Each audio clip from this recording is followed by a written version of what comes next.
Welcome, ladies and gentlemen, to the We Are Wrestling podcast. I don't even want to go into just like a bullshit intro and give you bullshit. Just get the fuck into it because this is so much. This is deep. This is deep. This is one of those fucking episodes that you look back on and be like, yo, they was really talking some shit on this episode. Yeah, because this is going to be one of those episodes. This ain't one of them regular episodes. This is one of those episodes. It's one of those episodes you're like, God damn, like, yeah. We just gonna get it. We just gonna get it started. We just gonna go right into it. Fucking CM Punk. Oh my god. I don't know whether I want to laugh or cry, and I don't mean that as in a sad way. Like, oh my god, that's sad. I don't want to know if I want to cry from being right. And I know somebody out there is like, no, this is a fucking work. It's a fucking work. And I'm like, no, there are critical factors here that's literally lining up going, oh, wait a minute, I don't think this is a work. And you have so many fans going, no, this is a work. This is a work. Oh, why would AEW put this out on the fucking Twitter? Why would they do this? You guys are getting work. All you fucking marks are getting work. This is bullshit. Like, all of this is bullshit. Fam, do you not know who the fuck he is? Like, I'm literally sitting there watching everybody just go, oh, this is a fucking work. This is a fucking work. And I'm like, do y'all not understand what the fuck is going on? Like, are y'all that dense? Y'all that brain broken that, like, this doesn't make sense? And I literally had people that I know that are huge Punk fans that literally heard the fucking report. They heard the report and literally just looked at it and said, oh yeah, that checks out. That 100% checks out. Like, I mean, diehard fucking Punk marks are literally going, yeah, that checks out. Everybody else is like, oh, AEW's is working. Punk's like, he's working. Look, he's working the dirt sheets. And diehard fucking Punk fans that like have been watching them longer than you fucks have just been watching them over the last couple of years that he existed. They're literally like, no, this checks out. Like, this is real shit. And I had other people go, yo, this isn't a work because of blank, blank, blank. I'm like, yeah, that's exactly what I was saying too. And they're like, yeah, like, doesn't this line up with what you know about him here, here, here? And they're like, yes, this exactly hits and checks all the boxes. And it's just like, what the fuck? Like, and everyone's like, no, it's a work, it's a work. Yes, things can be turned into a fucking work. Yes, they can be. This isn't it. This right now is a fucking shoot. And I know people are like, oh yeah, like, but why would he air his grievance on fucking television? Motherfucker, exactly. Motherfucker, like, do you not know him? Like, have you not? Like, this is what's boggling my mind. It's like the people who are just like halfway Punk fans and like total AEW fans are like, nah, this is a work. And like the diehard Punk fans are literally going, no, this is him. Like, I'm kind of, one person actually said to me, was like, yo, I'm surprised it took this long for him to be this way. And I'm just like, me and you off the podcast, we say some shit that is raw and uncut off the podcast. And I know some, like, one day we're going to put it behind a paywall and you're going to hear some of this raw, uncut shit that we say. And you're going to be like, oh shit, you guys really are just shooting shit. Yeah, we're going to do that. But this is the free podcast. This is the one that you get for free. So we had to clean it up and make sure that you don't get all of the shit that we shoot. But here's the thing.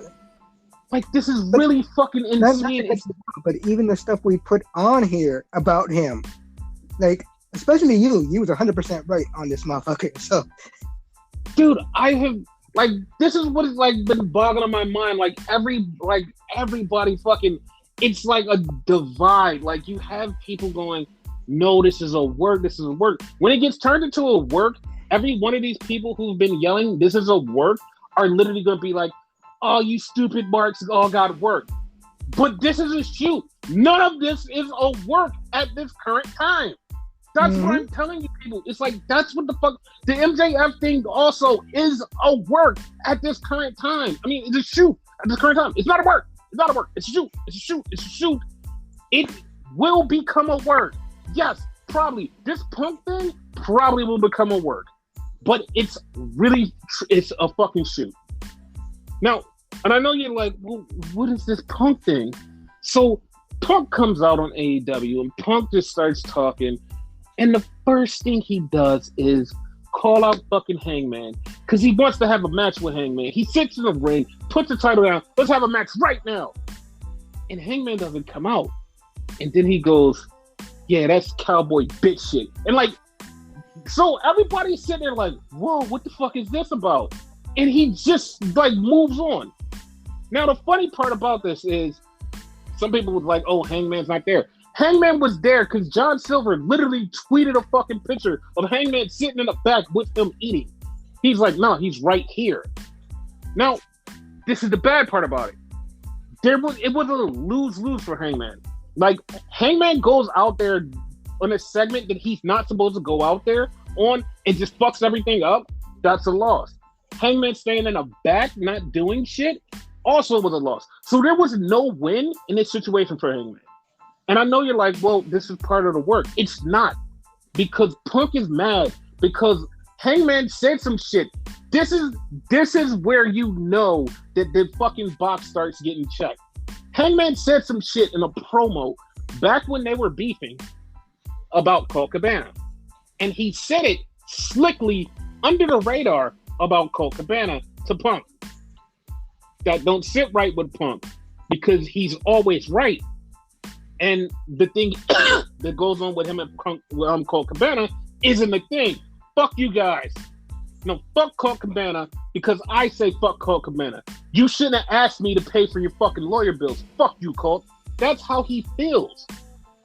So if any fucking thing that he fucking thinks about Colt Cabana and somebody else brings it up and be like, yo, you're overreacting and you're treating him like shit for no reason.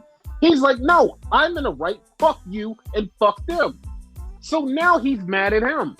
That led to him actually getting mad at people in AEW. Was like, how the fuck you let this go on? Like, y'all are some bitches. Fuck all of you. And he said some shit to the point where people are like, yo, why is he acting out? Why is he acting like this? And he came to Tony Khan and was like, yo, this match, if I don't win this fucking match, I don't know if I'm going to stay here. And Tony Khan was like, what? Like, yeah, no, you're going to make me beat Hangman and win this title. I'm like, whoa. And Tony Khan was like, yo, I was going to put the title on you anyway, but like, yeah, no problems. And it was like, okay, why did you go there? Because he was mad at Hangman. And I know that then it got a little dicey where people would like, well, you know, a lot of the wrestlers are a little mad at Hangman for being a little too stiff on that buckshot lariat.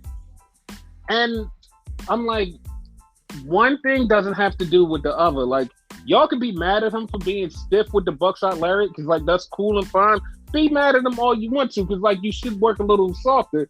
Like, stop being stiff. If that's a problem, that's a separate problem than him and Punk. One has nothing to do with the other. They don't equate in this situation. So that has nothing to do with anything. Like, he didn't even hit Punk with the fucking buckshot lariat, so Punk shouldn't even, like, be in that equation. So that's what's bothering me. And the other thing about it is, like, Hangman's a fucking nice person, and ain't nobody in fucking AEW mad at him going like, man, what the fuck? Like, fuck Hangman. No. They're like, I mean, he's nice. Like, he doesn't do anything bad except for, like, he just hits you hard with the clothesline. It's like, okay, so what the fuck about Punk? Like, why are you bitching about this Colt Cabana thing? I don't. That's all it is. Like, that's all it is. And here's the thing. People dug up the old reports when Punk came to fucking AEW and they asked WWE. They asked WWE, yo, how do y'all feel about Punk? WWE, literally, people behind the closed doors gave the statement, was like, yo, let them go over there. That's their problem. They'll figure it out. That's their problem. And when they said it, everybody was like, oh, that's hate. That's hate. Like, me and Renegade, like, as soon as we saw that, was like, that's true. That's true. He's gonna be their problem. Just wait. He's gonna be their problem. And 3 months in, he did something on television. I don't even remember what it was, but I remember turning to Renegade going, "Dog, he already starting his shit. He's already starting his shit." And I forget what it was too, but you did say it. Yes, I said he's already starting his shit, and it just trickled down from there. And it's like, yeah, like this is him. This is his ego. And I know some people will be like, well, you know, when you have ego, like you play this, there's a lot of motherfuckers who are way better than him and actually have better, like, who are better people, human beings in this world. And they're just like, no, I don't have an ego. I'm fucking humble. I will do shit. I will fucking work shit. I don't give a fuck. But it's fine. It's fine. It's fine. So, as we move on from that, and also that calling out Hangman was not on the script. None of that. That was a shoot, and it fucked everybody up backstage at AEW. It was like, what the fuck is going on? It kind of fucked me up watching it. Yeah, it fucked me up too. So then Punk starts to talk about Moxley, and he goes in on Moxley. He says Moxley wasn't the third best member of the Shield. He was like, okay. So he's saying Rollins and Reigns is better than him. Okay. Then he said he's not even the third best member of his group. And I'm like, okay. So he's saying Bryan, Claudio, and fucking Wheeler Yuta is better than him. All right, cool. Then he takes a shot at Eddie Kingston. And like, sometimes me and Eddie doesn't sit right because I just don't feel and connect with Eddie. But he took shots at Eddie for no reason. And this is not the first time he's took shots at Eddie. He goes, Eddie's the third best Eddie, and he's the second best Kingston. And I'm like, Eddie's not even fucking here. What does he have to do with this? So he just kept going. And then Moxley comes out. And Moxley gets in his face. Moxley's like, yo, I'm the heart and soul of this company. And Punk, when he said his line, you knew exactly what the fuck he meant. When Moxley said, I'm the heart and soul of this company, Punk goes, yeah, but I'm the dollars and cents. And it's like, that's all you care about. And then Moxley was like, the only reason you're here is because you ran out of fucking money. And I was like, that was a good shot. So they're going back and forth. And they just like fuck it, like just fight. And they threw down the belts and they got in each other's face. And Moxley kissed Punk. Now, I have to pause it there. I'm gonna get back into this, but I have to pause it there because this spins out into another timeline. Because Moxley kissed Punk, and it's funny because Moxley just wrestled Effie, and in the middle of the match, he kissed Effie. And he got Effie all frazzled and wound up beating Effie. So remember we were on this podcast and talking about how GCW, like Effie needed to win it for GCW because he got the GCW title, and Moxley needs to lose, and Moxley needs to get a title back. We was like, well, where is it going to go from here? Well, after the match, after Moxley beat Effie, Nick Gage comes out. Nick Gage says, fuck it. Me and you, title versus career. You beat me, I'm done. No more wrestling. I beat you. I take the title back. So now that's official. So we have our answer. Gage has to win at this point, right? Right. Listen. Gage has done commentary on a couple of GCW shows. I don't know. I'm not going to be like, yeah, no, I don't know, actually. That's one that I'm like, I don't know. Like, I really, like, as soon as that was announced, I was like, yeah, he's going to win the title. And then it was like, you know what? I don't know. But we will keep you posted on that. Yeah. So then back to the Punk and Moxley thing. Punk and Moxley just start swinging. They start swinging at each other. And the funniest part is, like, while all of this is happening, a line from Monday Night Raw kept playing over in my mind, and nobody called it out. And I swear to God, like, it boggled my mind why nobody brought up this fucking line. And I'm gonna bring up this line now and spoil like the rest of the podcast for that moment when fucking Kevin Owens and Drew McIntyre were in the ring, and Drew told him was like, "We're wrestlers. We're in the ring. Enough of this fucking talking. Let's wrestle." And I'm literally sitting there when Punk and Moxley are literally trying to fight. I'm like, "You're wrestlers. You're in the wrestling ring. Why don't you just wrestle?" Nah, it just breaks out into a brawl, and then it just like goes into nothing. And it's like, fam, like literally, it's like y'all talk shit about WWE, and like they had a point, and then like you do this segment, and they're like, no, it's fine because they were shooting. It's like, yeah, but they could have like wrestled, but fuck it, whatever. Like whatever. It's kind of like they reversed roles a little bit. Yeah, that's exactly what it felt like, but like nobody wanted to say anything, but like I'm here to say something, but like yeah, it just felt like a role reversal. Yeah. So like the little fight thing went on for like a few minutes. The security came, separated everybody, but it was like, all right, whatever. So like at that point, like we're just like, okay, this show is gonna be a little off the chain. So then we get Will Hobbs, and Will Hobbs is talking.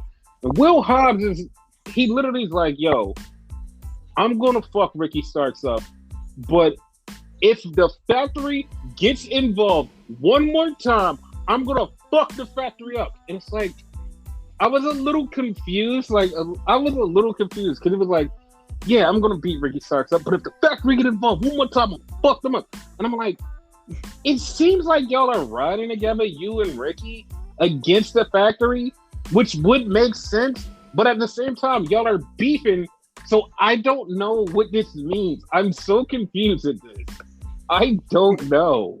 It made me yell, if you remember, because I'm like, what the fuck does the factory have to do with any of this shit? Yes, it's like so fucking confusing. It's like, because they should literally just be on the same team and go against each other. I know that they're splitting them up. And it's like, but why throw the factory into this? It's like an unnecessary evil that shouldn't be there. And it's like, what the fuck? It's like so goddamn stupid. Like, but Taz literally went on the show and split up the group. So there is no more group, no more Team Taz. So exactly. What the fuck are they doing? Like, it's like a three-way between Hobbs, Starks, and the factory, which weird thing. There's like 5 of them, and like one guy here and another guy here. Yeah, like it makes no sense. It's like you threw a unnecessary, like just unnecessary thing in this pot for no reason. It's like exactly. we had the chicken in the gumbo and everything was cooking up good, and you're like, no, let's throw bread in there. For what? Like that didn't do anything. Like I don't know. We just had it around. We just gonna throw it.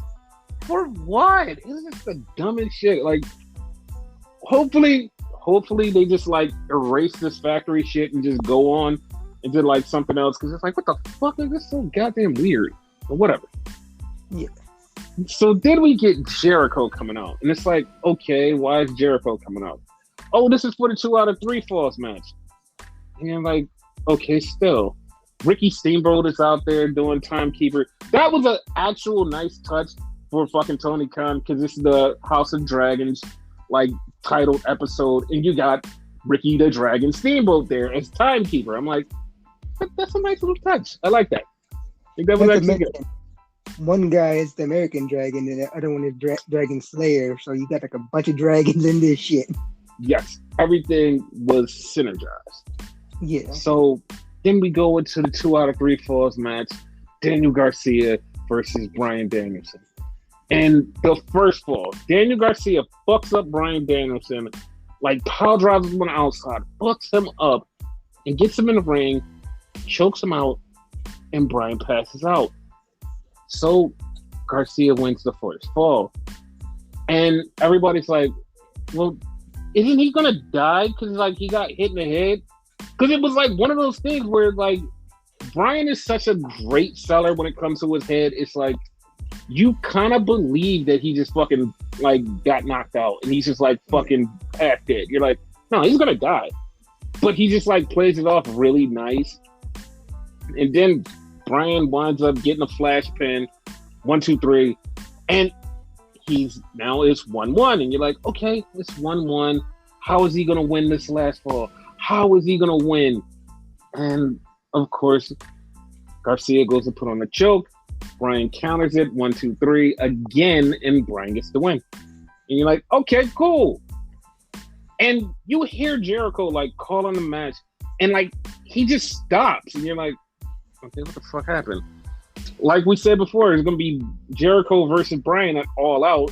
So Jericho comes down and starts beating the shit out of Bryan, and Garcia gets up and was like, stop, chill. And the coolest part about this was the fans just start chanting, "You're a wrestler," and it was like, that's actually cool because I haven't heard that to somebody before. Yeah, I was about to say that. Like that's like the oddest chant I've ever heard in wrestling, which is weird to say. Exactly. So Jericho runs off, and then he's looking at Garcia and he's like, "You better change your tune." And Garcia's just standing there in between Bryan and Jericho. So I have a question for you because this is the popped up to me like during this whole thing. Okay. The Jericho Jerk-Off Society, sports entertainers. Yes. Right?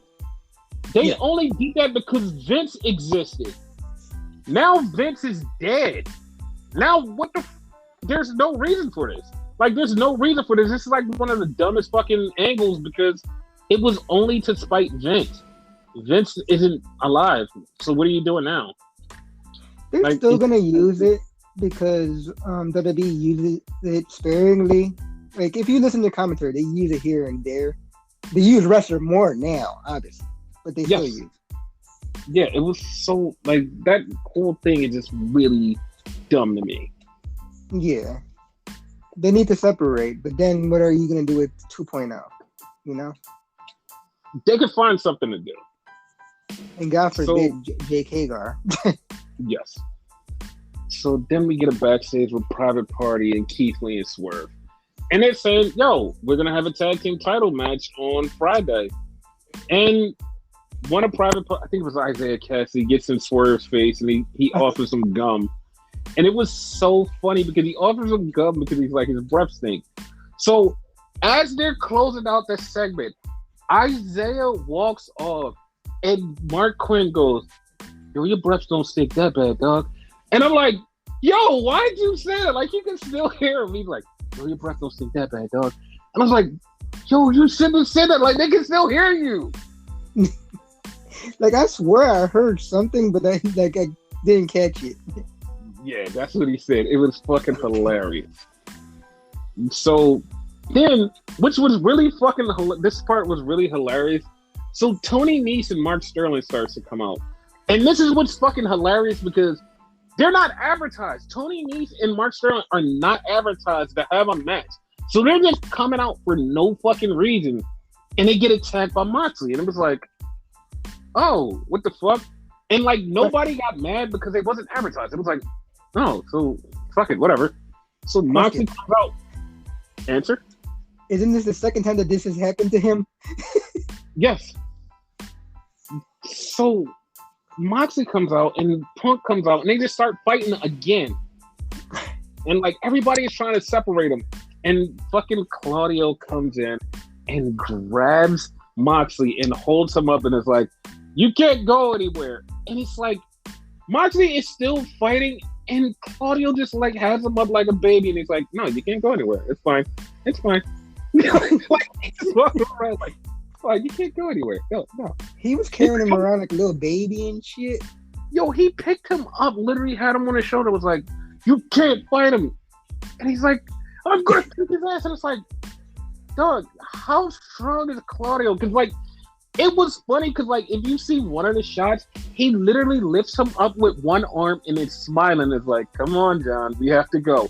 And Moxley's like, no, I'm going to get him. And it's like, this grown-ass man just picked up another grown-ass man like a child and walked off. That's how fucking strong he is. I was like, that's insane. That's fucking insane. You know what it kind of remind me of, but like the size different is like way different though. Mm-hmm. Ridge Holland and Butch, Pete Dunne. Mm-hmm. when Pete Dunne goes through his shit. Yes. Oh, that's gonna be something to talk about later. But Yeah. we still have to get through AEW. Go So ahead. then we have a backstage with Jericho, and he's like, next week, Garcia, you gotta make a choice. And Ricky the Dragon Steamboat comes back there, and like that's another callback from WrestleMania 25. And Steamboat just like chaps one of the 2.0s, like smack, just chops him in the chest, and he goes down. And Jericho runs off like usual. So then we get the Ass Boys versus the Blondes. And the Ass Boys beat the Blondes in 30 seconds. Not even joking, in 30 seconds. If that, probably less. Yeah, and Daddy Ass goes, hey, this is what I wanted from you guys. This is awesome. You guys are great. This is what I love. And all of a sudden, Stokely comes out. Stokely gives a wink, and the Ass Boys beat their dad. And then Acclaim come out and save Daddy Ass. And they say the magic line that we've been all waiting to hear for weeks. Scissor me, Daddy Ass! Yes. Oh, man. That actually got a big pop. It did. So then we get the announcement of a match at All Out that I would have thought they would have thrown on a regular show, but they threw it at All Out and it pissed me off. It's Jay Lethal, Sanjay Butt, and Satnam Singh versus FTR and Wardlow in a 6-man at All Out. And I'm just like, what the fuck? Why didn't they just put that on a regular show? Like, this was not needed to be thrown at All Out, because at All Out, you could have had FTR versus Swerve and Keith Lee. And it's like, what the fuck? Like, Doug, like, why are you doing this? This is very confusing. Like, I don't. Fine. I doubt it. I don't. Yeah. So more AEW news that happened. So there was a rumor, quote unquote rumor, and this is what's funny because everybody jumped to like this word, and I'm gonna explain why this didn't happen the way everybody jumped to it, and it's like, oh, they should be legal. So there was a rumor that somebody from WWE contacted somebody in AEW about coming back to WWE, and that person said, you know what, I'm going to go to my boss Tony Khan and tell him that WWE tried to contact me, and I'm very happy here. I just wanted to let you know because I'm happy being here, and I just wanted to let you know that happened. And it was like, okay, first off, you just snitched that WWE contacted you. And I know people would be like, well, that's contract tampering. Here's the story. Here's a story why it wasn't contract tampering. And people, no, it was somebody in talent relations. Once again, here's why it wasn't contract tampering. Because the person didn't go, yo, we're trying to sign you. It was a conversation between person A and person B, and it was like, how long do you have on your contract? The person from AEW was like, oh, they're trying to recruit me. They asked me about how long do I have on my contract. Oh, they're trying to recruit me. And they went to Tony Khan. Now, here's the thing. People are like, oh, well, he's snitching. In my mind, I'm like, that person is one of the smartest people in the room. He's not snitching because he went to them and was like, yo, I'm happy here, but WWE just tried to contract me. Now, we don't know who this person is. I'm just throwing this out there. We don't know who this person is. But if this person isn't being used the right way, and they're like, yo, WWE's trying to contact me, and you think I'm valuable, and I'm telling you this information, more money my way, right? Yeah, come on. Bigger contract, I need the money, give it to me. And it's like, because like a lot of this stuff didn't make sense of like this whole story, because like, here's the thing. If somebody from WWE contacts you and is like, yo, I want you to come over, especially if you don't fuck with them, you're not going to run back to your boss and be like, Doug, they just tried to contact me. Like, yo, they're trying to get me. Like, this is contract tampering, right? Like, over the millions and millions of years, many people have just been contacted by the other side and been like, all right, and it ain't say shit and be like, no, I'm cool being here. And then years later be like, yo, AEW tried to contact me about going over there, but I didn't want to go. But like, yeah, people will get contacted by the other company and not say shit because that's what it is.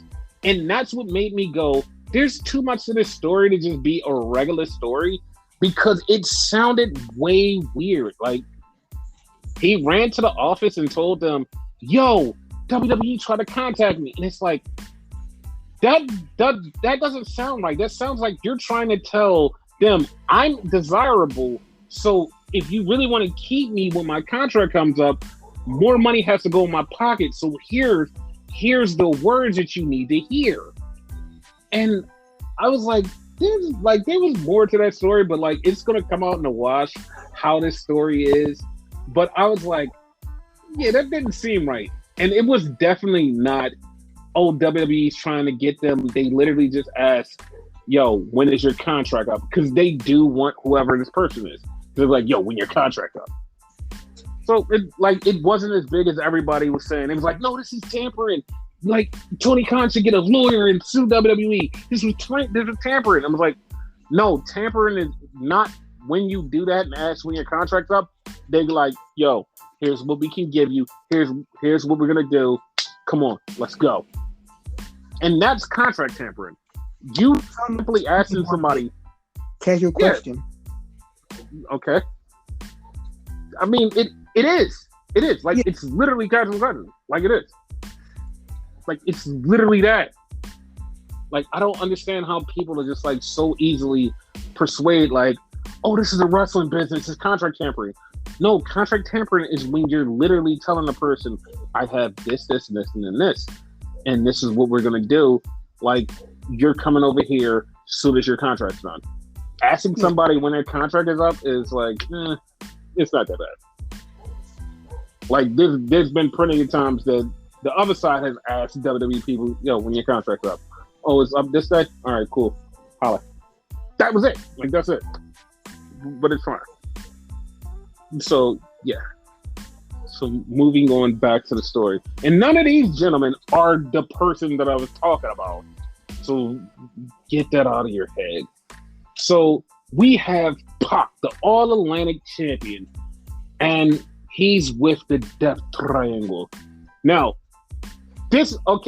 last week I left y'all with a cliffhanger when I said I'm going to talk more about this match between Aussie Open and the United Empire and fucking Death Triangle. I was like, yeah, I'm going to tell you more.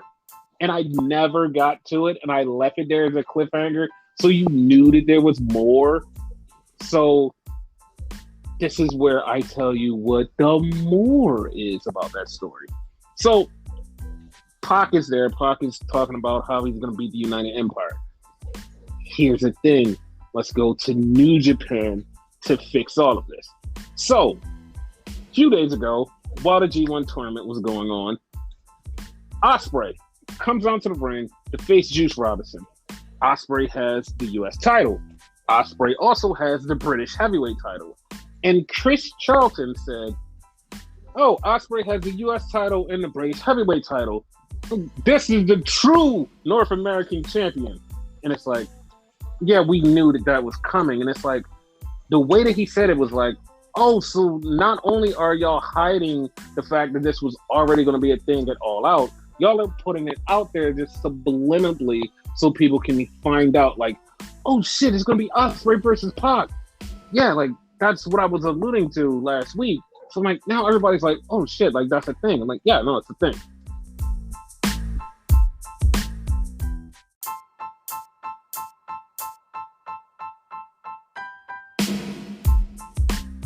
So, makes sense. Also, while we're there in fucking New Japan, the fucking G1 is over, but like, goddamn, those last 3 days are fucking amazing. Fucking El Phantasmo beat Shingo Takagi with something that no one would think would happen. He beat him in the tournament, and it's like, that shouldn't happen. That shouldn't happen. Because El Phantasmo was just a fucking junior, and now he's a heavyweight, and it's fine. But like, everybody's like, how did that happen? Why did that happen? And I'm like, Well, Shingo has the KOPW title, and this would make great sense to have Elp versus Shingo for the KOPW title. That's something you can have throughout the year, and it would be fun. Ha! And it's like people were so up in arms for like 5 minutes, and then they were like, you know what? ELP is a good wrestler. I'm like, yeah. So that was a thing. Then Ospreay won his match, Okada won his match, and Naito won his match. Jay White's undefeated until he goes one-on-one with Tama Tonga. And Tama beats Jay, and Jay fucking loses it. Jay just goes back and just starts cussing, and Jay is pissed off. Jay's just like, fuck! He's just fucking losing it. So everybody's like, okay, well, that's a thing. And also, when Naito beat Zack Sabre Jr., Zack went on one of Zack's crazy, angry moments, and Zack was like, that's it, I'm going to America on an excursion for some reason. And everybody's like, okay, Zack, and I'm going to fight Tom Lawler. We're like, yeah, don't do that.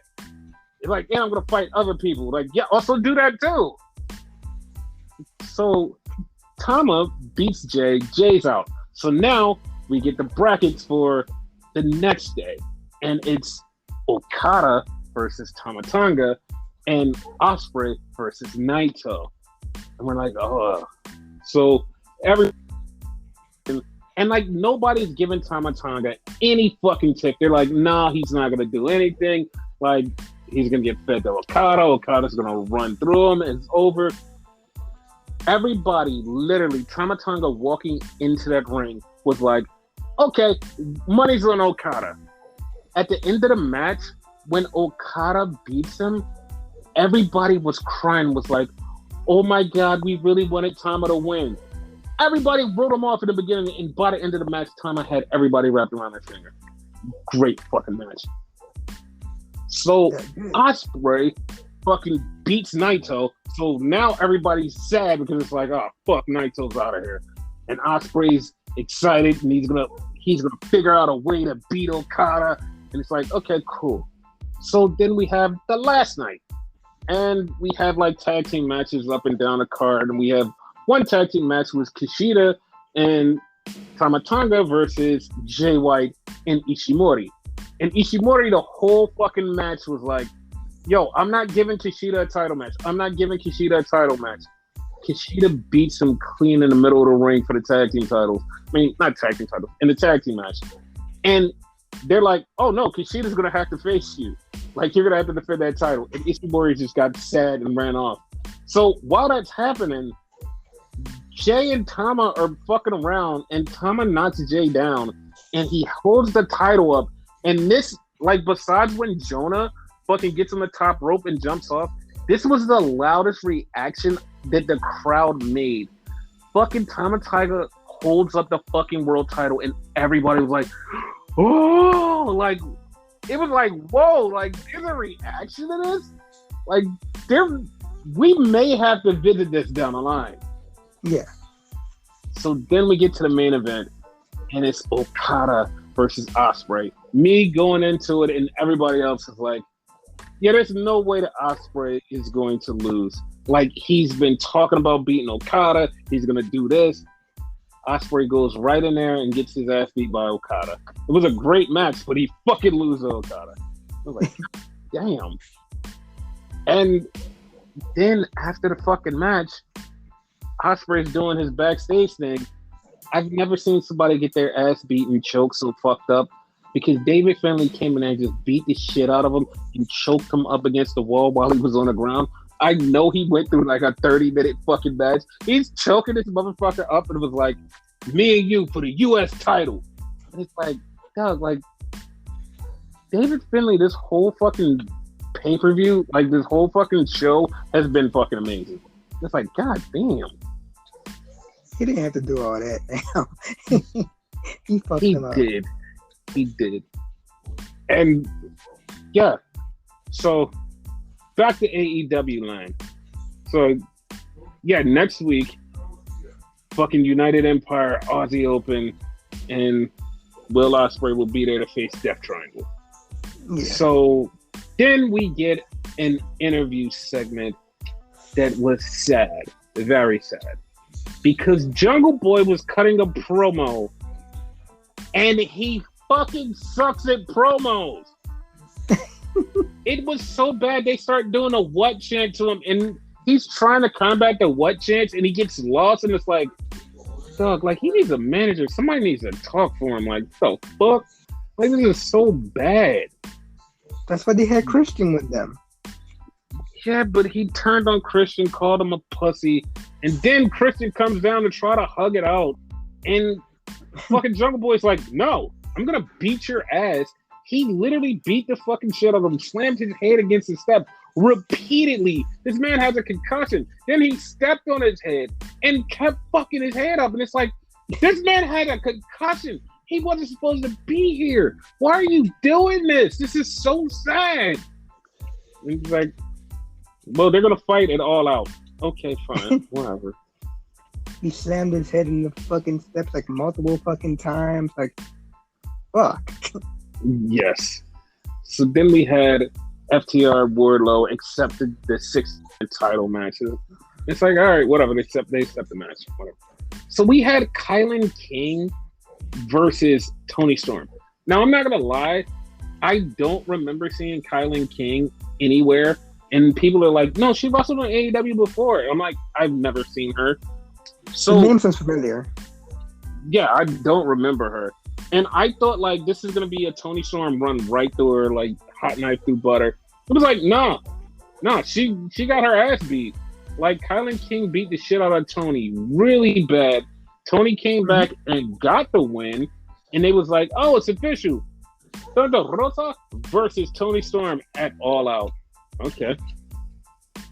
Then we get the Trustbusters, and they're cutting a promo against fucking the Best Friends, and they're like, hey, we're gonna have our match on Rampage.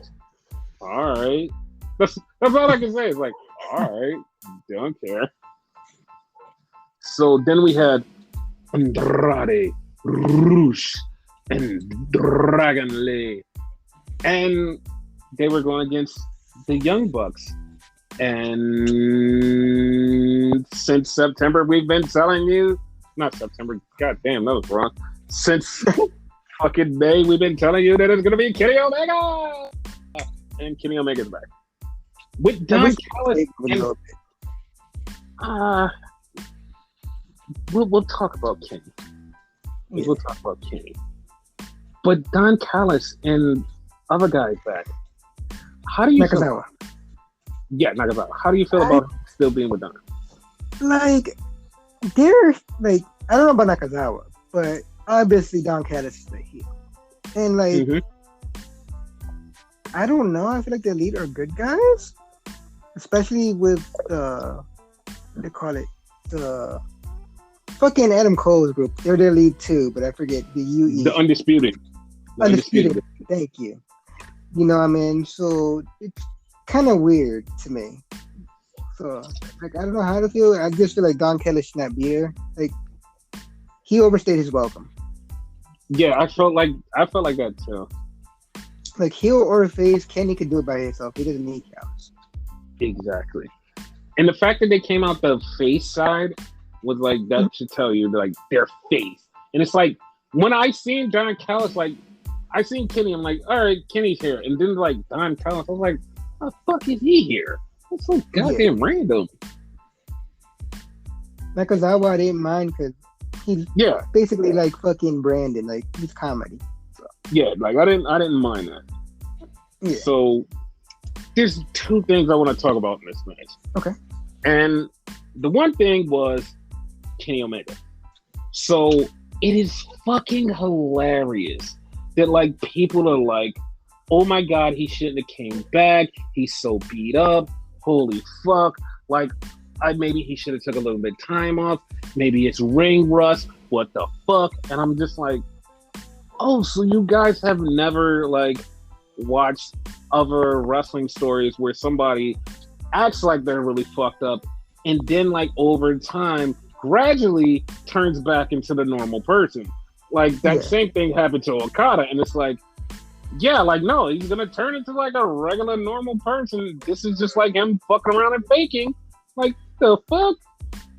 I was trying to figure out where I seen it before recently, because it's been done multiple times, but recently. So Okada, thank you.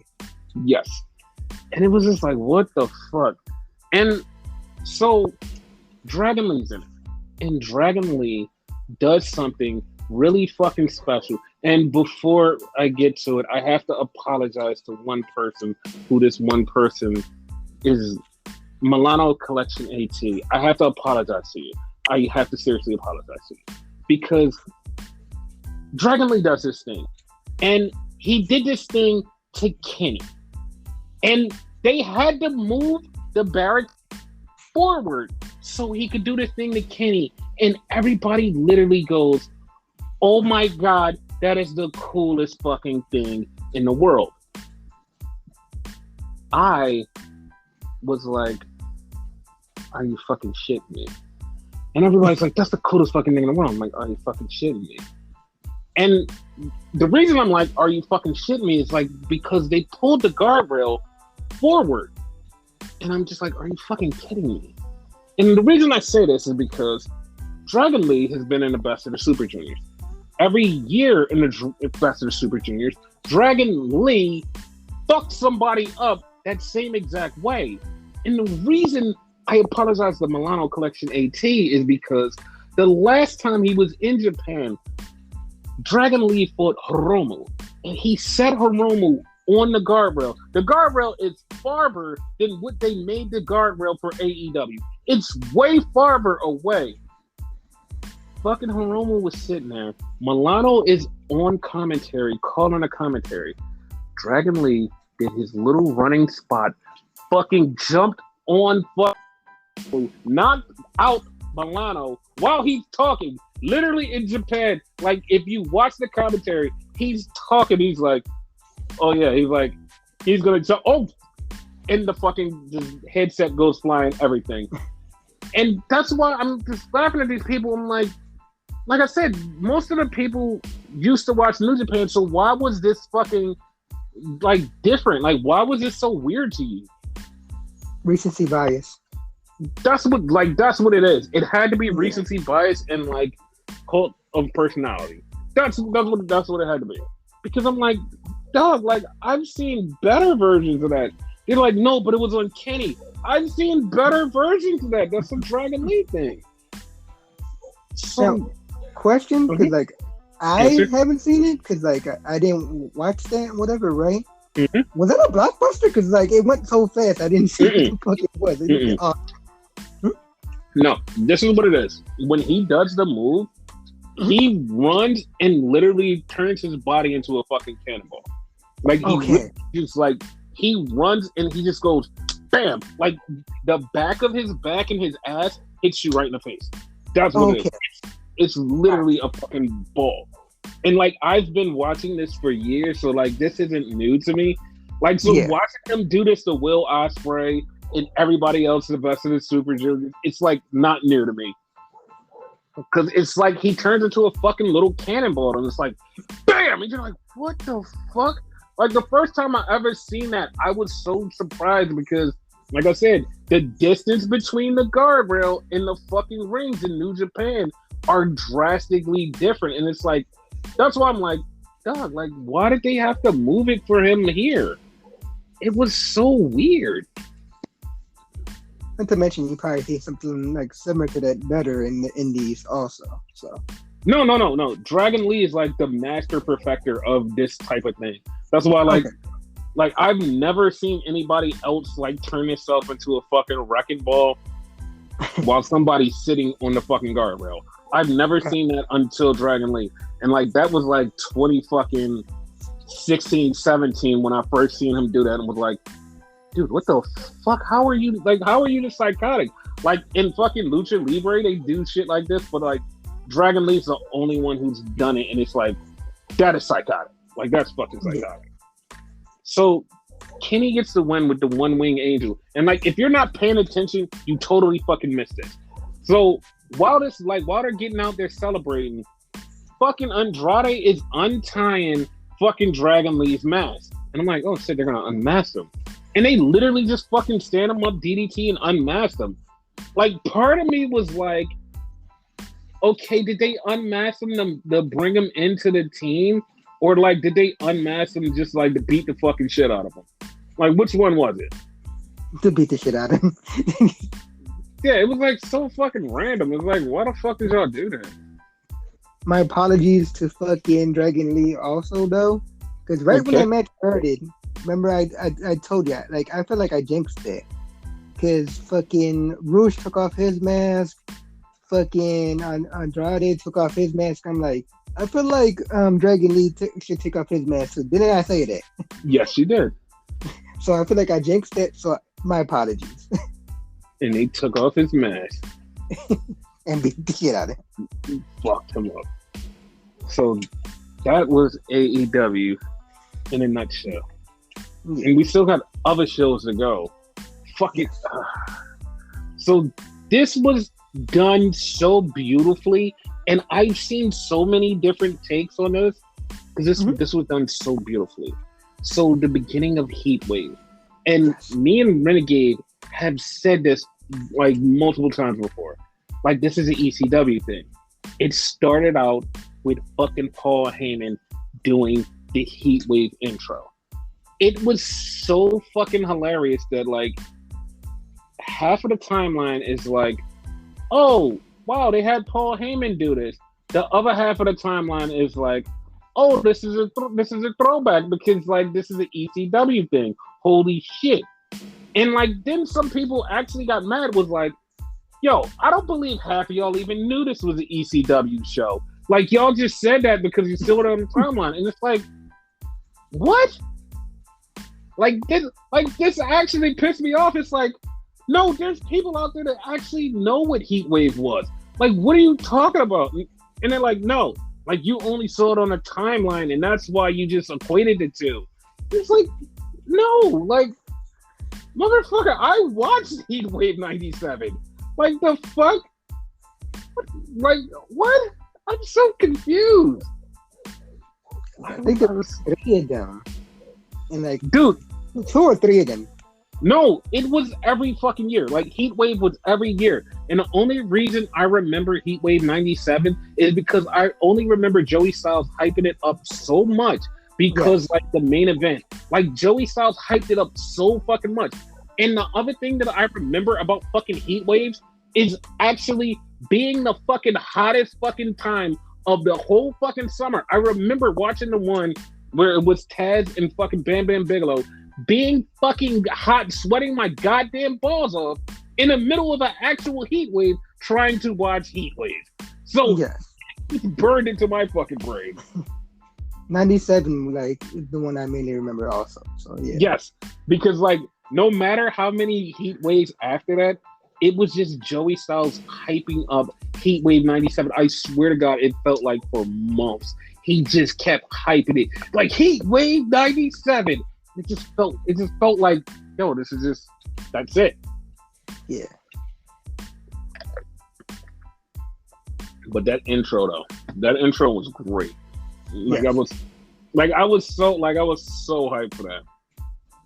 So then we had the opening match, the A-Champ, Mello versus Giovanni Di Vinci for the North American title.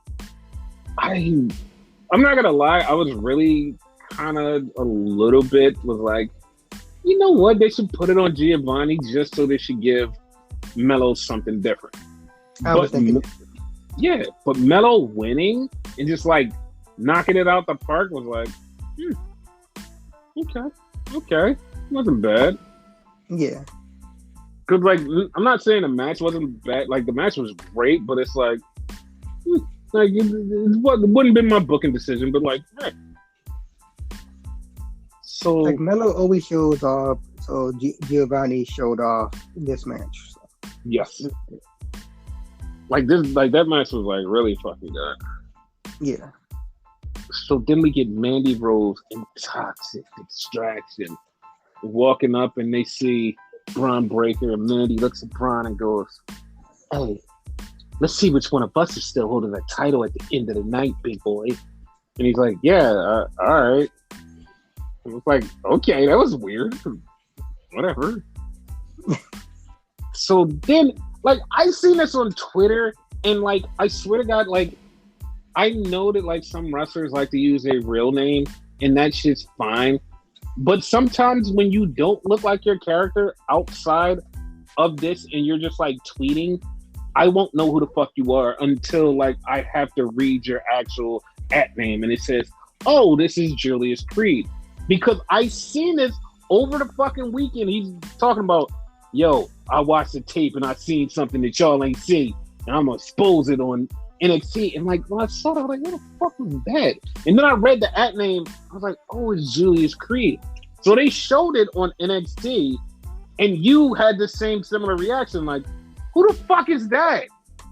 Yeah, I'm glad you said that too, because that bothers me on fucking Twitter. Like, I'll read the actual name, like, who the fuck? And then I'll read the @name, like, oh, it's you. Because that bothers me. Yes, and because like he looks so different outside for some reason. I don't know what it is, and it's like you're just a regular human, but like when you look outside, you look like somebody different. It's like even the training videos, it's like, who the fuck are you, Julius Creed? Why do you look different outside? Like, what is it? Like he's one of the only humans that I've ever seen that literally would just like do something in regular clothes, and you're like, who the fuck are you? And then you just like, him and his brother, yeah, you're like, who the fuck are you? And then you be like, wait, why do y'all look different on TV than you do on fucking real life? Like, what the fuck? Everybody else looks exactly the same, just with clothes on. These guys look like totally different people. It's like, is that actually them? Like, even when they're talking, you're like, are you actually the Creed brothers? And then, like, you see them, like, on TV, and you're like, how are y'all the same person? It's weird. It's fucking weird. So they start to go to the ring for Diamond Mine, then they go to commercial, and Von Wagner is angry for no reason, and he's like, "Yo, I'm strong, I'm big, I can kick anybody's ass. I don't give a fuck." And you're like, "Okay, well, I don't care." I actually said that too. Yeah. So then we get the Creed brothers, and we both noticed like Roddy had his jacket zipped all the way up, and we're like, "Oh, he's gonna do some kind of reveal here, right?" Right. Yeah. And then fucking Julius plays the tape of the fucking match from last week, and this is your fault. I blame you, Renegade. Me? Yes, because you was like, "Yo, what if Roderick's working with Tony D'Angelo and them?" And he was, because you see Tony tap the mat and give him the signal, and he fucks up the Creed brothers and they lose. But the funny part was like, this wasn't the tag title match, where I thought like they would screw them over. But this was just a regular 8-man, and he screwed them over. And then like the Creeds are mad at them, and the crowd starts rumbling, and they're like, what the fuck is going on? And everything just goes on top because the Gallus boys are on top and beat the shit out of the Creed brothers. And I'm not gonna lie, dude, because you said the same thing. You was like, yo, so Roddy's with the Gallus boys? And like, that's exactly what we thought. They were like, no, fuck you. Beat the shit out of Roddy too. Cause they creeped up slowly to him, like you would think they're about to hug or something, right? The fuck out of him. They beat the shit out of him. So then after this is fun. Like I love the great storytelling, even though it's like so stupid. The lights went green, and the fucking Creed brothers are on the floor, and it's like, oh, that's Apollo's vision. That popped me because I'm like, what the fuck? It actually happened, right? They need to hook up with Apollo, like, yes. Unlike that's so Raven type of shit. Like, you had a vision, dog? What happened? Right? So then this is so fucking weird to me. This was so weird to me. So they have Roxanne cutting a promo. She's backstage and she's getting interviewed. And all of a sudden, while she's getting interviewed, Corey's music just start playing, and she just comes out to the ring, and I'm like, dog, like you wasn't even finished talking to Roxanne, and Roxanne goes, well, I guess that's my cue, and I'm like, you were in the middle of saying a sentence, and the music hit. Like, what the fuck just happened? That was so bothersome, dude. I was just so confused. That bothers my OCD. Yes, because like she literally was talking in the middle of a sentence, and the music hit. Yes, that's my cue. No, finish what you were saying. Fuck her. Wait. Like, I was so intrigued. So, Roxy and Cora had a match, and like, part of me was like, I feel like, and this is like, you can quote me on this. I feel like this was a generational match, and I know people would be like, "No, it wasn't. No, it wasn't. It kind of sucked, and it was kind of bad." No, hear me out. Hear me out. There's more to it than just like what you thought you saw, and it's like the reason I feel like this was a generational match was because I feel like there's going to be somebody that's got inspired by this match, because I don't know why I'm looking at this match and I'm got a little vibe of Bayley and Sasha. I'm like, I don't know why, but I felt that in my heart. I'm like, this feels like a Bayley and Sasha match, the match that inspired a generation. And I feel like we just had that with them. And I know they're probably going to have another match, and that would be the one that inspires a generation. But I feel like this literally sparked, like, this is the spark that's going to be like, somebody, like some little girl's going to be like, yeah, watch Corey and Roxanne wrestle, and that's why I want to wrestle. And I'll be like, yep, told you. Probably so. I can see that.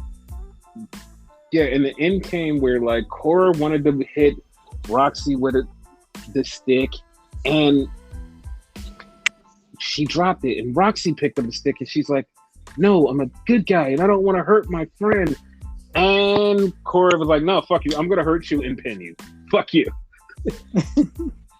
So, you for being a good guy. Right? So then we get the NXT UK champions, Broke Money. And they're backstage, and Gallus walks up and is like, yo, those are our titles. We need them. Give us our titles, fuckers. And they're like, no. So they start beefing and they start fighting, and I'm like, what the fuck? So that was fucking hilarious. So next week, we're going to get Gallus versus Broke Money. There you go. For the titles? Yep, it's for the titles. It's for the NXT UK titles. Cool. I'm going to explain to you later why that makes all the sense in the world. And no, I'm not going to leave you hanging like I did last week with the Pac and Osprey thing. I'm going to actually explain it, guys. So then we get a backstage thing, Toxic Extractions getting together, and we get Apollo Crews and Braun Breaker, and Apollo Crews is looking at the title, and he looks at Braun Breaker and he's like, yeah, go out there and defend it, champ. And Braun's like, dog, stay the fuck away from me. It's like, get the fuck away from me. You're fucking, I don't even know what the fuck you call it, a premonition having ass. You stay the fuck away from me. So then we get one of the coolest entrants, Santos Escobar. He comes down, poncho, mask, gets ready to face Tony D'Angelo in a no DQ match. And they had a great match. The whole match, I'm like, all right, yeah, Santos has to lose because he's going to the main roster. He has to lose. So the match is going, and in the middle of the match, you say something that has me thinking, and you're like, dude, look at Elektra Lopez. She has on different colors. She might be on the other guy's side. I'm like, oh shit, she might be working for Tony D'Angelo. But Tony D'Angelo knocks her down. Like, fuck. So then they get in the ring, and there's this part, and this is the end of the match. And Tony D'Angelo had the fucking crowbar on his side.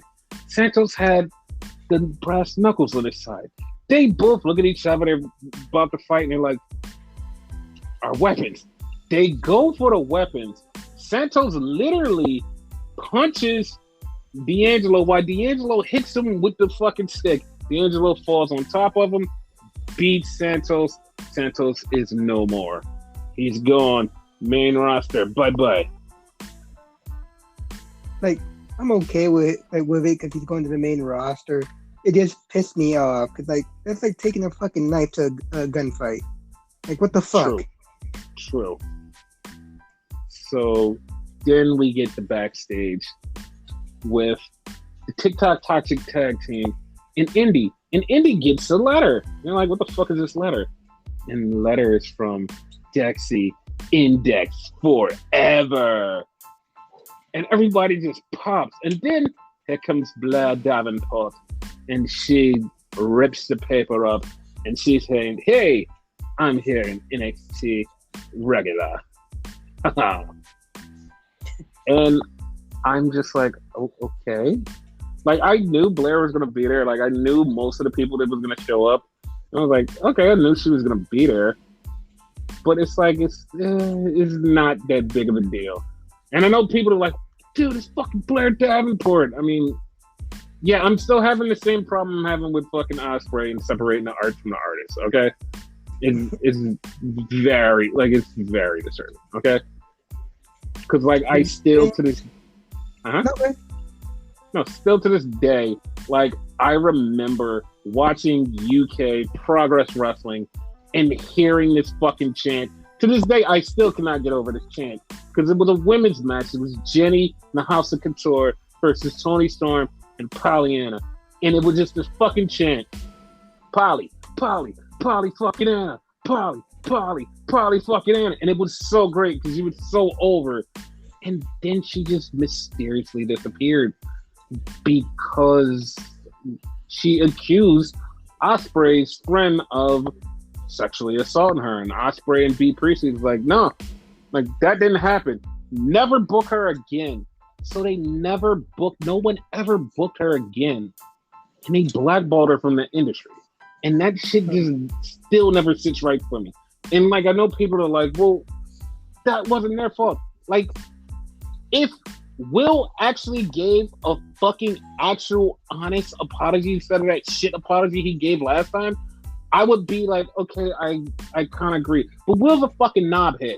He's a fucking knobhead. He doesn't fucking get it. He's an idiot. And I know what I'm saying is probably fucked up because he's probably neurodivergent or some dumb shit. But like, this motherfucker, he really needs to understand that he fucks up. Like, he understands he fucks up, but he doesn't understand he fucks up. And like, I wish he would just fucking understand and just be like, yo, this is apology, this is this. But he's just like, no, I co-sign my fucking work. It doesn't give a fuck. I don't give a fuck what you people think. Fuck you. And the same goes for Blair. And it's like, nah, I do all of this, but it's like, take some fucking initiative for the shit that you did and fucking apologize and fucking mean it. Like, that's the only thing that fucking bothers me. It's like, you guys are dicks about it. Fuck it. Oh shit.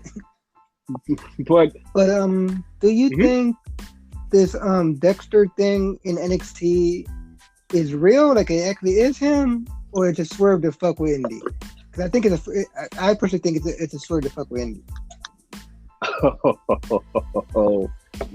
Okay, so I'm gonna just go break the walls.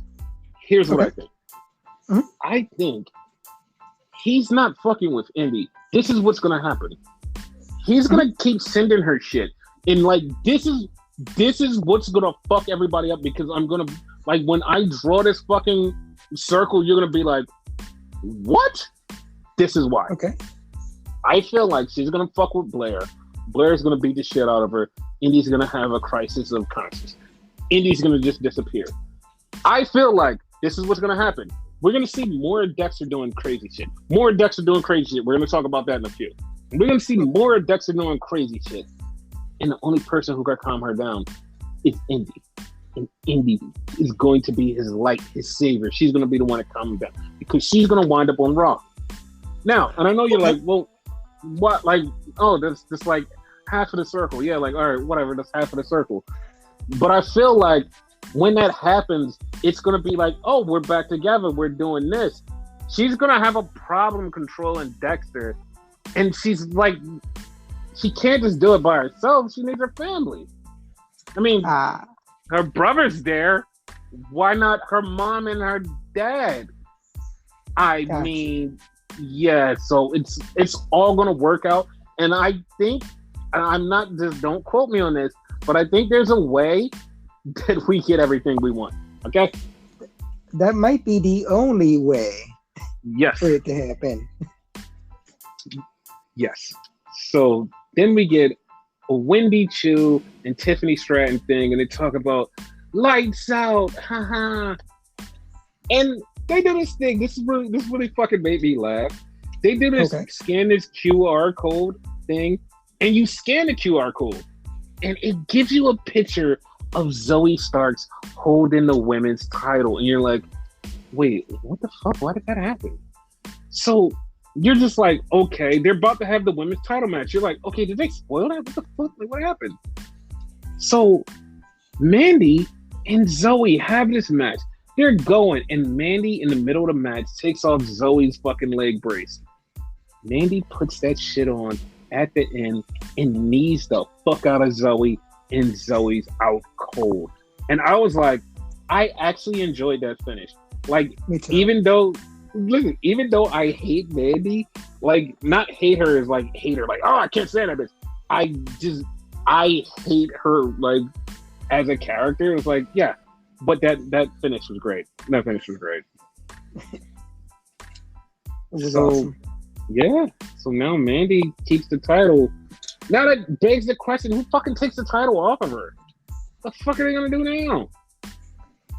Before like shit popped off on Raw, I would have said fucking Io Sky, but Mm-hmm. that's not on the table anymore, so I don't know. Yes.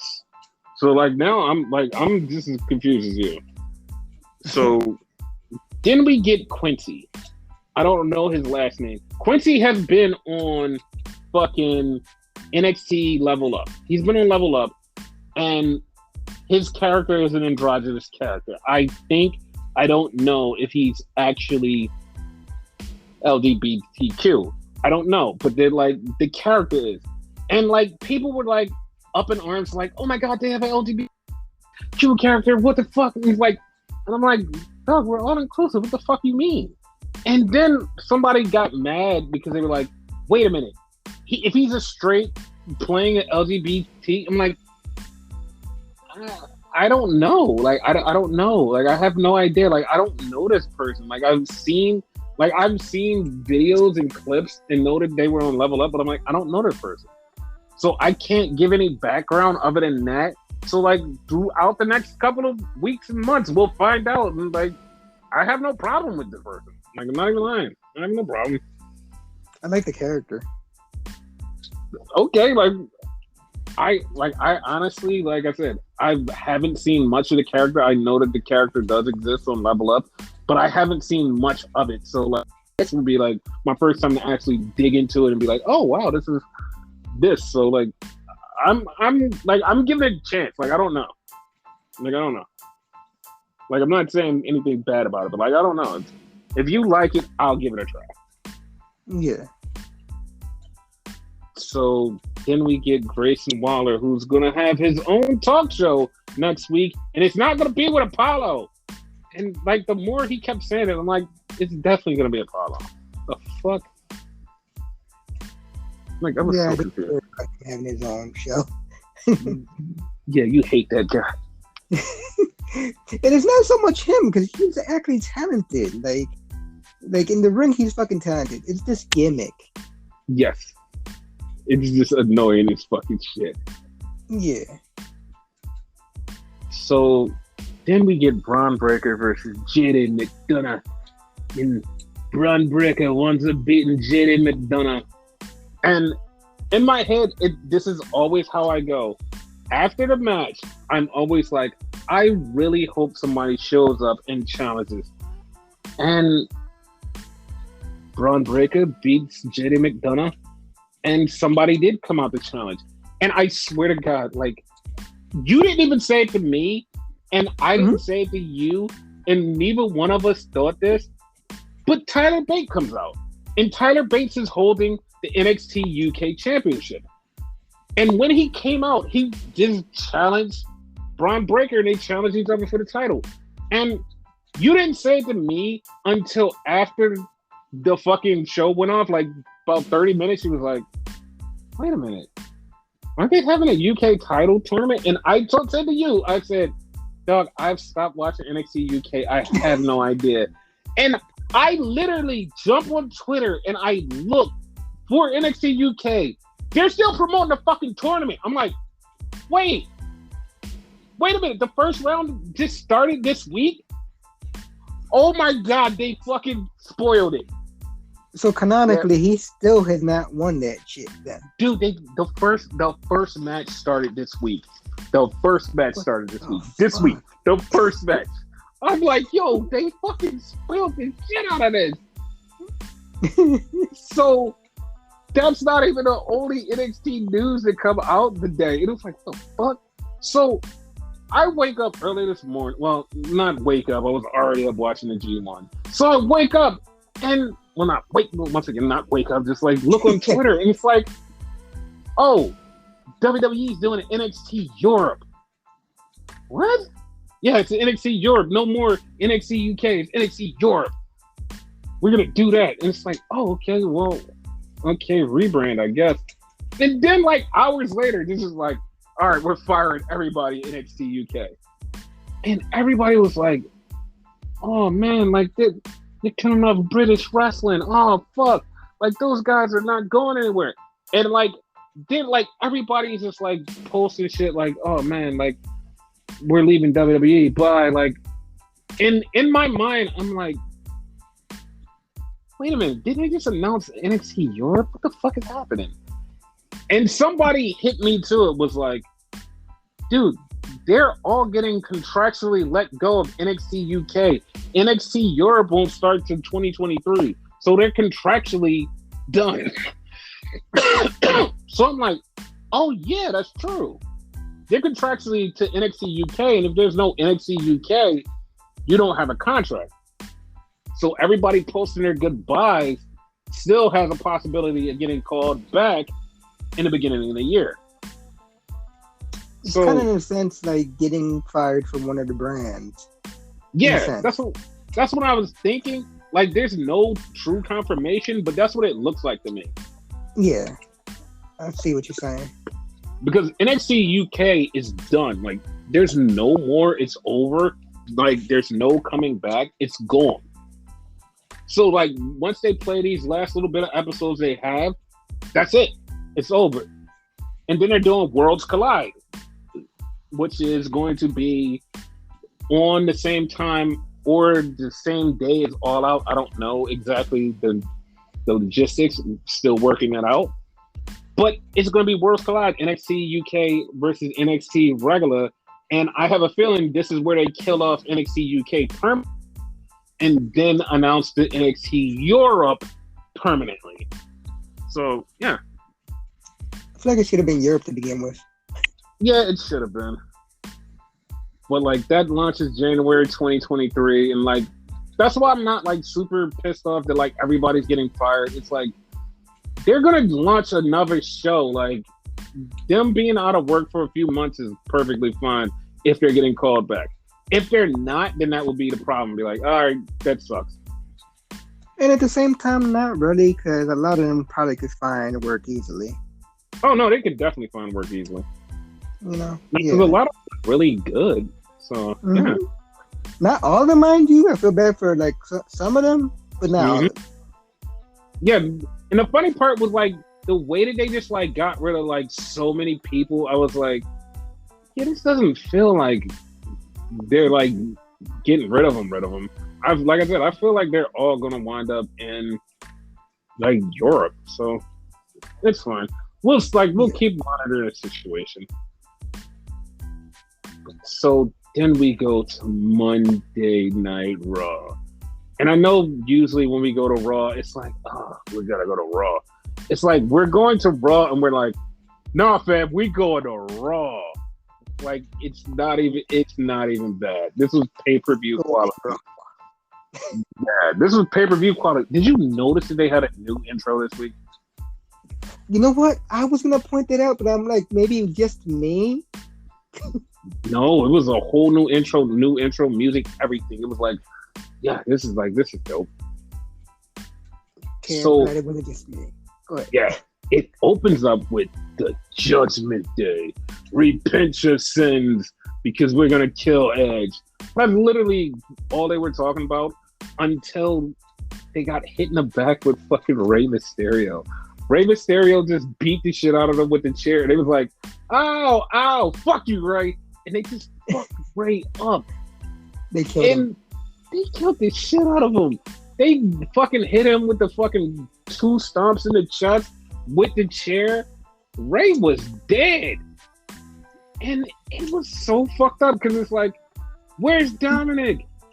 You know what they said about Dominic? They said, What? Dominic's soul is crushed. That's why he's not here. And like somebody literally just goes, oh, that's because they have the dark gimmick. That's what they mean with his soul is crushed. Wow, this is weird with this gimmick. And I'm like, Doug, have you not been paying attention what the fuck has been going on? Of course that man's soul is crushed. And like, he's been getting his ass beat by Rhea Ripley. Like, of course, what the fuck you mean his soul is crushed? Yo, some people need to chill with their fucking literal words. Like, oh, they took his soul. This is part of that dark gimmick. No, motherfucker. Like, look at what's been going on. Shut up. Shut your old ass up. God damn. Like, he been beat up by her, like, what, 3-4 times already? Maybe more? 6 times. 6? Oh, shit. She fucked him up before SummerSlam. She fucked him up every day she been back. She do not give one fuck. And I want to say she's not 100% conditioned yet. So, nope. Like, I want to say 80. So, imagine. Right? So, we get the women's tag team tournament match. Lexi, Asuka, and Bianca Belair is out there for some reason. And part of the team. Yes. And Nikki versus versus Nikki and Doudrop. So they're having a match. This match is fucking great. But like you said, why the fuck was Tamina and Dana Brooke sitting back there looking at this match going, I want to see who wins. The only thing that it comes to my mind is we want to see who wins because we want to know who's going to be the tag champ so we can face whoever these people are. That's the only thing that comes to my mind. Other than that, it's like that there was no other reason. No. So Alexa, Bianca, and them leave, and as they're leaving, Control shows up. So then we get Austin Theory, and Austin Theory is talking shit. He's talking so much shit. And then Dolph Ziggler comes up and he's like, yeah, like, I'm going to be better than you, and I'm going to do all these things that you can't do. It seems like he's always beefing with, like, former Money in the Bank winners. And Dolph was like, you need to chill. And he just, like, still kept talking. Dolph headbutted him, fucked him up. And this was, like, one of the great things I liked about it. And, like, I didn't like the other part about it. I liked that they were fighting and they knocked over the camera and we just faded to black and went to commercial. I like that part. The touch, yeah. Yes. But then when they came back, they were like, no, they still fighting. I was like, God damn it, they should have just left it at that. I was fine with that. So then we get a tag team match. Ciampa and Miz. And Miz gives Ciampa a card of a picture of them two being cool. And it's like, okay, cool. So now they're having a tag team match against Cedric Alexander and Ali. Like, as soon as this match was announced, I'm like, all right, this is going to be good. No, it was great. It was great. It was great. And especially the fucking ending. Like, Ali and Ciampa need to stop doing shit like this with these fucking crazy ass fucking wins. Ali goes for a fucking 450 off of the top rope. Ciampa comes out of nowhere, knees him, exact moment is coming down. Bam! Fairy tale ended. Yeah. Fairy tale ended and Ali's dead. Great. That was great. Another great thing that was fucking, oh my god, this is also great. They show Kevin Owens beating the shit out of fucking Elias. Then they show fucking Elias in the fucking hospital. And his dad, Ernie Jr. is there. And the whole family. There's a picture of a whole family of Elias people. Oh my god, dude. Oh my god, like Elrod. There was Elrod. Elrod was the tall one. Oh my god, that was so good. Like this With the popped mustache. yeah, that popped the fuck out of me, bro. Like, oh shit. No, here's the thing, right? Mm-hmm. His dad is Ernie Jr., which means the grandfather is Ernie Sr. Yes. Oh my god, this is so good. And then there was a little younger one. Oh my god. Yes. I was it caught me. Was it a granny? Yep, it was a granny too. Oh man, that was so good. So then we see Drew. Drew is walking out. But then you see a trash can on fire. And you're like, more Dexter Lumis's. So that was fun.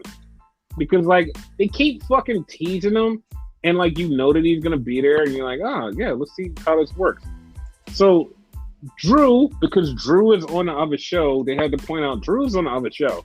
So Drew's out there talking about how he's gonna bring the title back and he's gonna be a wrestler and he's gonna do all of this stuff. So Kevin Owens comes out and Kevin Owens cuts this fucking phenomenal promo on Drew. And he just talks about Drew talking shit and like how he's going to be champion, but he's going to be the guy that beats him because Drew named all these names. You ain't named me. I'm the prize fighter and I'm back. And Drew gets pissed off and Drew cuts this promo and literally goes, yo, I got fired from WWE. I did my best. I bust my ass out there on the streets. I bust my ass out there on the indies. And WWE called me back. I didn't call them. I was like, oh shit. He was talking his shit. And then he was like, you know what? We're wrestlers and we're in a wrestling ring. Like, there's no more talking. Let's just wrestle. And dude on a mic and was ready to go. And they just like, ding, ding, motherfucker. They literally just ding the bell and they just got it on. I was like, holy shit, this was so good. During this promo, they had to take Vince McMahon to a medical facility. They did. They had to. Because this was so fucking up. Wrestlers wrestling in the wrestling ring.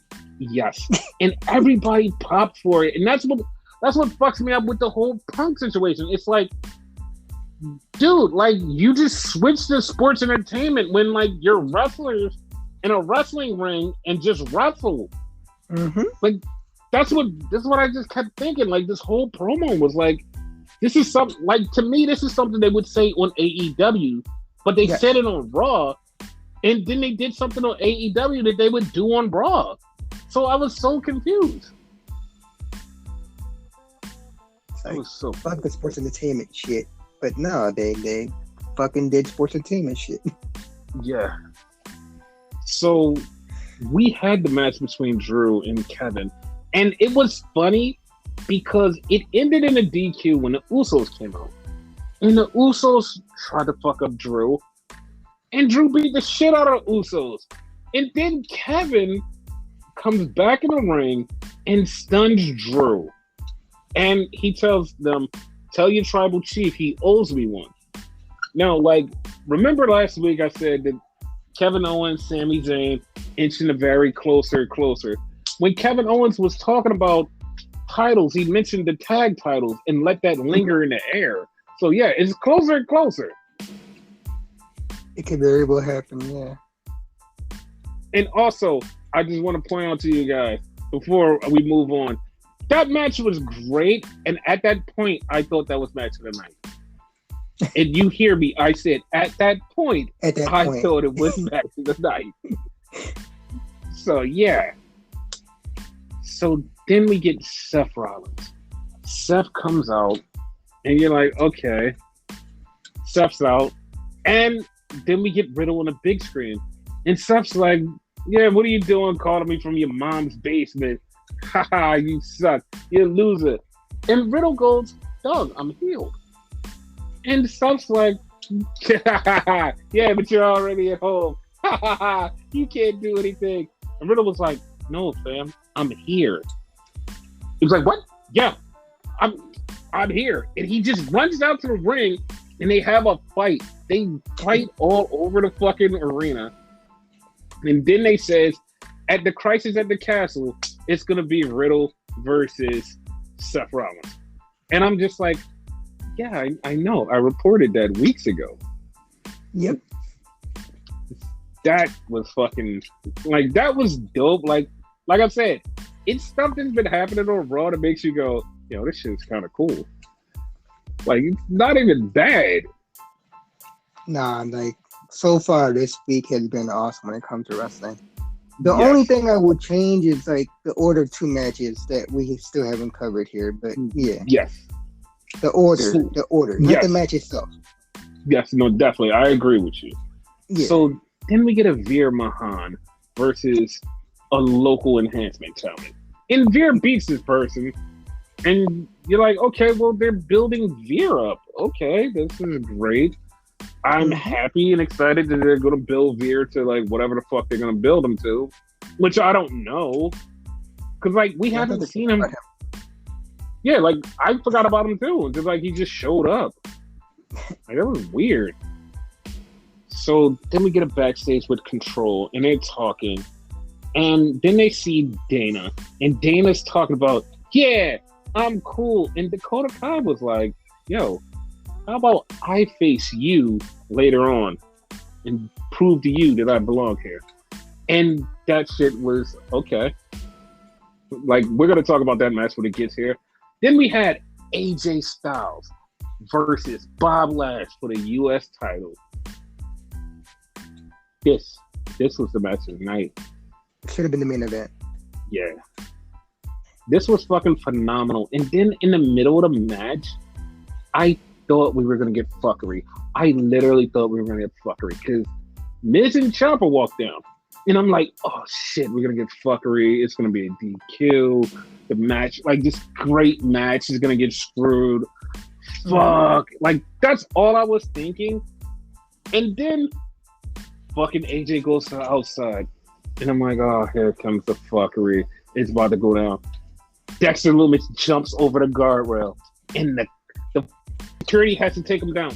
And he jumps over and he scares the shit out of Miz and Ciampa. And they just like, yo, what the fuck is going on? And they just scattered. So nobody interfered. It was like, okay, nobody interfered. We had the little Dexter run in. And then they just finished the match. And the match went and fucking AJ Styles fucking got speared out of his gut. And Bob Lash wins and retains the title. Awesome fucking match. I love how important the secondary titles feel. I love that. Like they feel like they used to. This is amazing. Like this is so amazing. Like at this point, they actually did a fucking promo like they did last week, right? They did a different version, and like I was excited because like they make it feel special. And at this point, this is like where you definitely want to just turn off the show because it's like, yo, that's the main event. Like there's nothing else coming, right? There's nothing else coming. It's like you just like, oh no, just turn off the show. So yes. So then you get Dakota Kai versus Dana Brooks. And this was so fucking great. I love this because the dude, I forgot his name, the one in the middle, he goes, yeah, Dakota is getting shown how to be a wrestler because, you know, Dana Brooks is a veteran. And Corey Graves goes, what are you talking about? Dakota Kai is a veteran. She's been wrestling way before Dana Brooks. She's been wrestling in fucking Australia, the UK, all over the world, way before she came to WWE. What are you talking about? I was like, oh my God, thank God Corey said that. Like that made me so happy that he like put him in his place. Was like, no, you mean veteran on Raw. And dude fixed it, was like, no, I mean veteran on Raw. That's what I meant. He's like, yeah, like that's the thing. But as far as wrestling, Dakota Kai's been wrestling way longer than Dana. I was like, oh my god, thank God somebody said it. In the same vein, when fucking John Cena called Kevin Owens a rookie. Yes, it's like, god damn, like, but the fun fact is like they actually admitting that like life outside of WWE exists, and that's what fucking makes me happy. It's like wrestling is wrestling, and wrestling exists all over the world, and I'm like, yeah, this is great. I'm all for it. So then we get to the main event. Yeah. So like, it's not even because like this match sucked. This match was actually really fucking good. It's because like I wouldn't have closed with this match. Nah. Like I would have had like I honestly would have had this match before the US title match. US title closed the show. Cause like this match was really good. Yeah. This match was really good. It wasn't even bad. It was really good. Mm-hmm. Like Theory and fucking Dolph Ziggler had a great fucking match. It's just I just didn't like the crowd going home with Theory with a win. It's like that left some bad taste in like a lot of people's mouth because it's like, well, whatever. Like even they liked the Theory, like I think they would have went home a lot more happier, like if they ended with the fucking US title match, you know? Oh, 100%, 100%. Like, cause that match was just like, it just like, who cares? Like a US title match was like so awesome that like you didn't even care who won. You were like, oh, this is great. Like that match was like, who cares? Yeah, you could have ended with like cliffhanger, like, what the fuck is Dexter gonna do now? You know what I mean? Is he coming back out? You know, like exactly. Like it's so much that you could have did that was like way better, but like whatever. Yeah. Again, not bad, but whatever. Yeah, it could have been better. But yeah, like that's it. That is it for the show. That is wrestling. Yeah. And we'll be back for the other episode. So yeah, any closing words? We'll be back. Same wrestling time, same wrestling channel. Goodbye.